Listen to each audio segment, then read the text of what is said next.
hello friends जय Jagannath friends जो मैंने ए वर्ष नीट एग्जाम दौरान से मैंने जानी कि तांकर जो पेपर लीक लगी सरकार अनाउंस करते जो एप्लिकेशन फी रिफंड हो तो बर्तमान अनाउंसमेंट आसी नीट तरफ कि आपंकर जो रिफंड पोर्टाल बर्तमान लाइव हो जाइए तो आपको से NEET.NTA.NIC.in पोर्टाल को लॉगिन करा पड़ो निजर यूजर आईडी पासवर्ड रे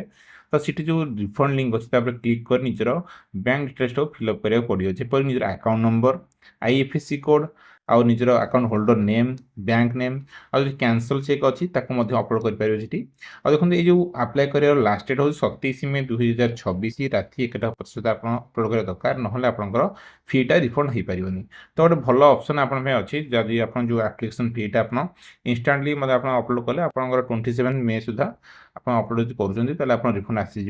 तो मैं आशा करूँ अपडेट आपको भल लगी तो प्लीज वीडियो को लाइक करेंगे शेयर करेंगे सब्सक्राइब करेंगे बेल आइकन को प्रेस करेंगे जहाँद्वारा आपने भल भल अपडेट प्रथम पाइपर